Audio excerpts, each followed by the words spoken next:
ఈనాడు 2 సంవత్సరాల విజయోత్సవ సభలు జరుపుకోవాలని మంత్రివర్గ సహచరులు నిర్ణయించినప్పుడు మొట్టమొదటి కార్యక్రమాన్ని మహబూబ్నగర్ జిల్లా మక్తల్ శాసనసభ నియోజకవర్గం నుంచి ప్రారంభించుకోవాలి. అత్యంత వెనుకబడిన పాలకుల నిర్లక్ష్యానికి లోనైన మక్తల్ శాసనసభ నియోజకవర్గాన్ని మిగతా శాసనసభ నియోజకవర్గాలతో సమానంగా అభివృద్ధి చేయాలన్న ఆలోచనతో మీ నాయకుడు మా సహచర మంత్రివర్గ సభ్యులు వాకిటి శ్రీహరి గారు అడగడంతో ఈ ప్రాంతానికి విచ్చేసి నిజమే కదా ఇన్నాళ్ళు కోన్ పూచేగా మక్తల్ అని మాట నానుడిని కాదని సబ్ కుచ్ పూచేగా సబ్ కుచ్ ఆయేగా మక్తల్ అని చెప్పి ఈనాడు మీ అందరి సమక్షంలో 2వ సంవత్సర విజయోత్సవ సభల్ని మక్తల్ నుంచి ప్రారంభించుకోవడం నాకు చాలా సంతోషాన్ని కలిగించింది. మిత్రులారా, ఉమ్మడి రాష్ట్రంలో చూసినాం, ప్రత్యేక తెలంగాణలో చూసినాం. ఎవరు ఉన్నా ఎవరు వచ్చినా ఎన్నికలప్పుడు ఎమ్మెల్యేలను గెలిపించండి, మేము అధికారంలో ఉంటాం, అధికార దర్పాన్ని ఎలగబెడతామని అడిగినోళ్ళే. కానీ మన మక్తల్ నారాయణపేట కొడంగల్ ప్రాంతాలకు నీళ్లు కానీ నిధులు ఇవ్వాలి అని అధికారాన్ని పంచాలి అని ఏనాడు కూడా ఆలోచన చేయలే. ఇవాళ 2023 డిసెంబర్ 7 తారీఖు నాడు ప్రజాప్రభుత్వం ఇందిరమ్మ పాలన అధికారాన్ని చేపట్టడానికి ఉమ్మడి పాలమూరు జిల్లా నుంచి మీరు ఆశీర్వదించి 12 మంది శాసనసభ్యులను నాకు తోడుగా అండగా నిలబడి అత్యంత సామాన్య కుటుంబాల నుంచి వచ్చిన వాళ్ళను మీరు ఎమ్మెల్యేలుగా హైదరాబాద్కు పంపించడం జరిగింది. 12 మంది సోదరులను ఒక బలగంగా ఒక బంధువులుగా ఈ ప్రాంతం నుంచి మీరు నాకు అండగా నిలబడడానికి అందించడంతో తెలంగాణ రాష్ట్రానికి 2వ ముఖ్యమంత్రిగా ఈనాడు పార్టీ ప్రజలు ఆశీర్వదిస్తే ఆనాడు నిజాం నవాబుల నుంచి నిజాం సర్కార్ నుంచి స్వతంత్రం వచ్చి మొట్టమొదటి హైదరాబాదు రాష్ట్రం ఏర్పడ్డప్పుడు మన పాలమూరు బిడ్డ బూరుగుల రామకృష్ణారావు గారు మొట్టమొదటి ముఖ్యమంత్రిగా బాధ్యతలు చేపట్టిండు. ఆనాటి నుంచి ఈనాటి వరకు 75 సంవత్సరాలలో మన పాలమూరు జిల్లాకు మళ్ళీ ముఖ్యమంత్రి అవకాశం రాలే. ఎవరు ఈ ప్రాంతానికి మంత్రులైనా ఆ ముఖ్యమంత్రుల చెప్పు చేతల్లో కట్టు బానిసలుగా కొనసాగడం వల్ల మన జిల్లా అభివృద్ధి కార్యక్రమాలు జరగలేదు.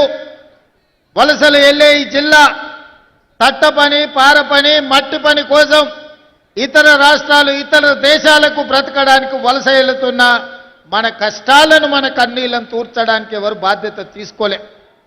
అందుకే ఈనాడు ఈ పాలమూరు జిల్లా చైతన్యమై మీరందరూ కలిసికట్టుగా ఈ ప్రాంతం నుంచి 12 మంది శాసనసభ్యులను ఎన్నుకొని నిండు మనసుతో ఆశీర్వదించడంతో ఈనాడు తెలంగాణ రాష్ట్రానికి నాయకత్వం వహించి తెలంగాణ రాష్ట్రానికి 2వ ముఖ్యమంత్రిగా ఈ పాలమూరు బిడ్డ ఒక రైతు బిడ్డ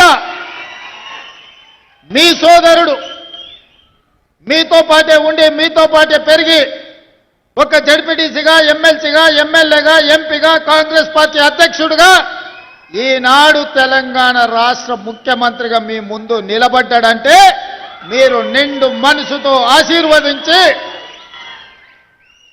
పాలమూరు గడ్డ ప్రేమిస్తే ప్రాణమిస్తుంది, మోసగిస్తే పాతాళానికి తొక్కుతుంది అని నిరూపించరు. నేనెందుకు ఈ మాట చెబుతున్నా అంటే 2009లో ఒక ఆయన తెలంగాణ ఉద్యమం బలపడాలి, తెలంగాణ రాష్ట్రం రావాలి అనంటే ఈ ప్రాంతం నుంచి పార్లమెంటుకు వెళ్ళాలి అని వలస వచ్చి మనల్ని అడిగిండు. వలస వెళ్ళే మనకు వలసల బాధలు తెలుసు. అందుకే వలస వచ్చిన తెలంగాణ సమస్య తెలంగాణ రాష్ట్ర సాధనతోనే పరిష్కారం అవుతుంది. తెలంగాణ రాష్ట్రం వస్తే మా కల్వకుర్తి ఎత్తిపోతల, మా జూరాల, మా నెట్టంపాడు, మా కోయిల్ సాగరు, మా భీమా మా పాలమూరు రంగారెడ్డి ఎత్తిపోతల పథకాలు పూర్తయితే మా జిల్లాలో లక్షలాది ఎకరాలకు నీరు పారుతుంది, పచ్చని పంటలు పండుతాయి, మా జీవితాలలో వెలుగులు వస్తాయి అని ఆశించి ఆనాడు ఆశీర్వదించినాం. ఆనాడు అండగా నిలబడ్డాం. పాలమూరులో ఊరు లేకపోయినా, పార్లమెంటులో నోరు లేవకపోయినా మనం ఆశీర్వదించడంతోనే 2014లో తెలంగాణ రాష్ట్రాన్ని సాధించి మొట్టమొదటి ముఖ్యమంత్రిగా బాధ్యత చేపట్టిన పెద్దాయన మన జిల్లా ప్రాజెక్టులు ఒక్కటి కూడా పూర్తి చేయలే. ఏనాడో మొదలుపెట్టిన సంగం బండలో పెద్ద బండ అడ్డం వస్తే బండ కొట్టడానికి 12 కోట్ల రూపాయలు కావాలంటే 2 లక్షల కోట్ల రూపాయలు సాగునీటి ప్రాజెక్టులకు ఖర్చు పెట్టినా సంగం బండలో ఉన్న పెద్ద బండను బలగొట్టడానికి 12 కోట్ల రూపాయలు మనకి ఇవ్వలే.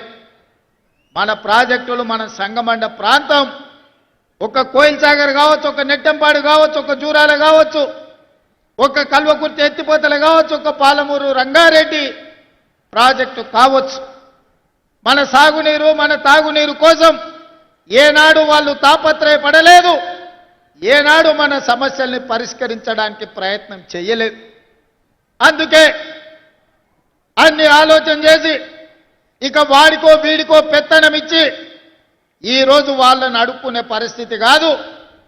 మా బిడ్డ మా ఓడే ఈ తెలంగాణలో పెత్తనం ఉండాలి, మట్టి పనికి పోయినా ఇంటోడే పోవాలని పెద్దోళ్ళు ఎట్లయితే అన్నారో ఇవాళ మట్టి పని పార పని చేసే మన పాలమూరు ప్రజలు ఈనాడు పాలమూరు బిడ్డనే ఆశీర్వదించి తెలంగాణలో అధికారాన్ని కట్టబెట్టారు.